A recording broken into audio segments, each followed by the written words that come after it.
So for those of you that don't know or are just starting to know, Vanessa Guillen was a 20-year-old. What was she in the Army? Fort Hood, right? So in Texas. yeah. And so she had complained multiple times for being sexually harassed, even stalked. She made a point of telling superior officers and following the right procedure. And then I want to say in April, she was missing. Yeah. And her remains were found about a week ago. Yeah. And one of the people that she tried to notify the authorities about, the military authorities, committed suicide when they went to try to arrest him. And so there's so many layers to this case, and this is not a case of police inaction. This is a case of the male-dominated military and how they respond to female concerns. Yeah. Like you said, layers. Yeah, there's the military power structure. There's also men. And there's a big component in a lot of these movements that it's men need to do a lot of work. There's just a lot of things to be done with men and young men, and teaching them how to be better men. And and I think older guys need to step up and do some of that work with the younger generation, because young men don't respond well to women telling them to be better men. Whether it's moms or just adult women, I think there needs to be a lot of work just between men and younger men. Because clearly whoever was sexually harassing her was that's the first layer of problem. The lack of accountability in the military is the second one. The lack of investigations is a whole other one, but really it really does start with men. So that is a case that we will definitely be revisiting. I am going to transition us to some more positive, uplifting, make us feel a little bit better news. So looks like the Redskins are actually considering changing their name. So, yes. So, Walmart finally ditched them. I think Target also said they're going to stop selling Redskin material. So great. I mean, that's what has to happen. So again, it goes back to what I said. Where is the pressure point? It's their money. Once they lost, I think FedEx, which is who named the stadium, right? Yeah. They said they weren't on board anymore. So really, it's in this case, it's the money. It's always the money. It's not just in this case. It's always the money. It does. It usually does. But I'm sure that the owner is not suddenly going to become less racist as a result. But if like the market forces will pressure him to change the name, well, so be it. Maybe they have a football team. Huh? Their new mascot is not terrible. Maybe I buy it just to kind of put a little bit of market pressure in the right direction. I don't know. Okay, well, again, you might have a new squad. I am looking forward to it. So my first sport is baseball. I hate the NFL, but I do like football though. So I hope that they have a good non-racist mascot. And then you can buy a Kaepernick. You can get a Kaepernick jersey made for the Red Tails.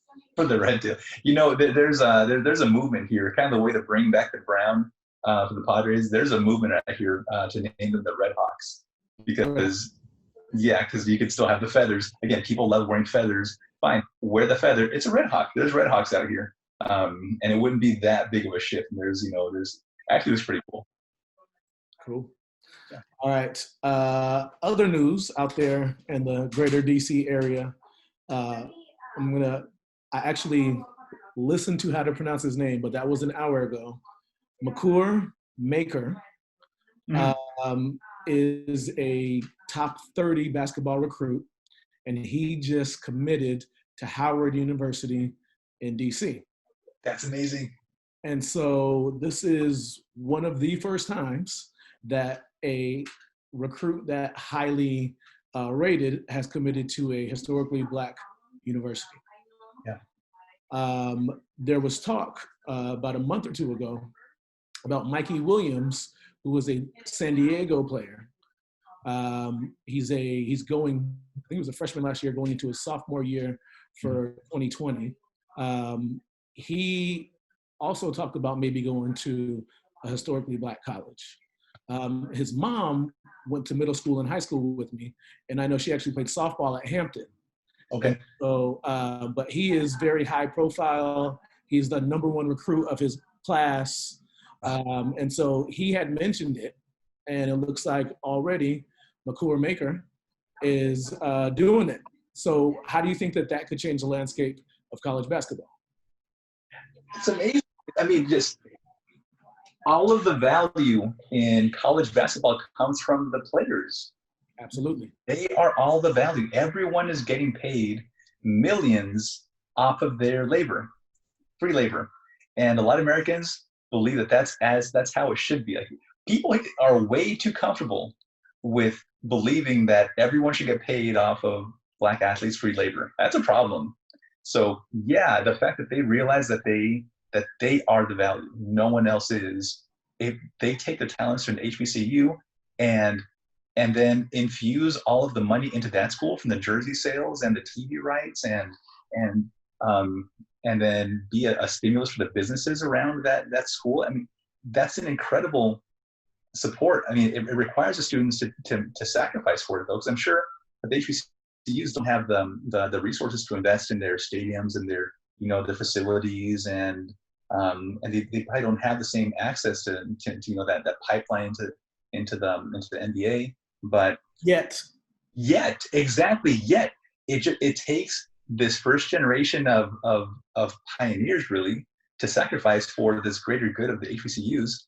And man, they can dominate, and they wouldn't have to deal with all the all the BS that students do when they go to these white schools. And there was somebody I don't know the name, but there was an athlete somewhere in the South who spoke out against I think the way that the athletes were being treated, and he said he was going to transfer out of university, and everyone just jumped on him. And they 1 minute they're cheering for them until they express their political ideas, and then they just get trashed.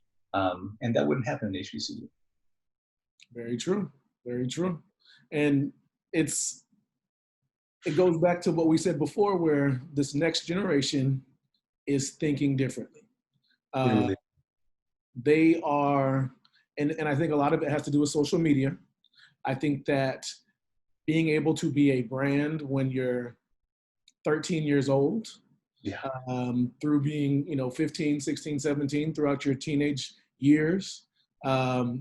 LeBron James was in trouble for taking a Hummer, getting a jersey when he was in high school, but his games were on ESPN Right.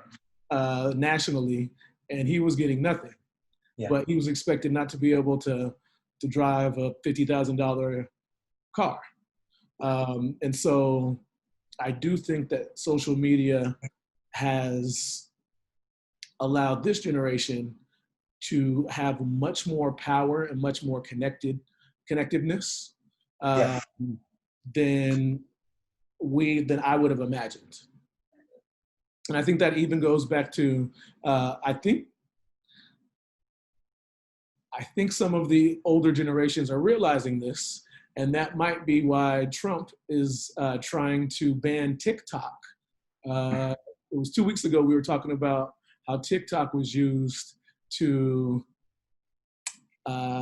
troll the rally that Trump had in Tulsa, and now he's actually looking at trying to ban Chinese apps. So that's his reaction to not being able to stay up with what the young people are doing. You know, you can't go to war against young people. my reaction is, hey, go ahead. Go ahead and try to do battle with a 14-year-old.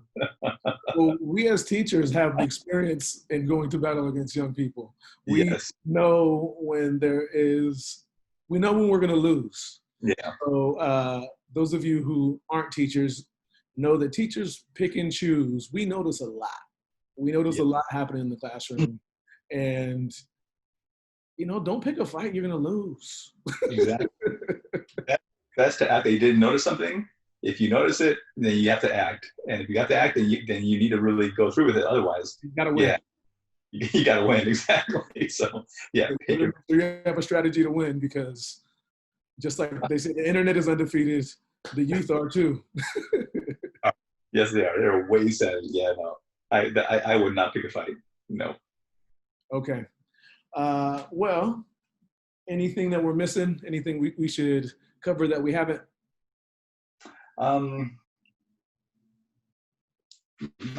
of my head, I think we amazingly covered our topics, and we kept ourselves to to a certain limit, which is rare for us, I think. Hey, Nina. Hi. It's good to see you guys. Great to see you. We see you often, but the audience doesn't usually get to see you. Yes. You manage our media. Yep. You are an expert. And we need young people like you, so that way we don't get scammed by TikTokers. So thank you for having our back and showing us the way with this media stuff. So Nina came up with a great idea. And Nina, what was that idea? There was a lot of back and forth and a lot of great interaction with healing and the kneeling and healing community on social media. So I thought it'd be a great way to incorporate all of the communication between the audience in this platform by having a episode dedicated to question and answers. So what we can do is we can have our audience send in 10 to 15 second clips. They can email them to kneelingandhealing@gmail.com, kneelingandhealing@gmail.com. Brian just made that appear on the screen. And they'll submit it. We'll include you in the video, and we'll try to answer your questions the best way we can. It could be about something current. It could be about something that has happened in the past in history. It could be something that you want Mr. Ramos and I to friendly fire away on. So please submit them. You can also send them to us. Well, if it's a written question, you can send it as a DM on Kneeling and Healing. Oh, you can send videos on DM too? Okay, you can also send videos on DM. Thank you, Nina. I'm glad we have you. So yes, if you have a question that you want included, send us a video and we'll include you. Perfect. We're so excited to see all your questions. Perfect.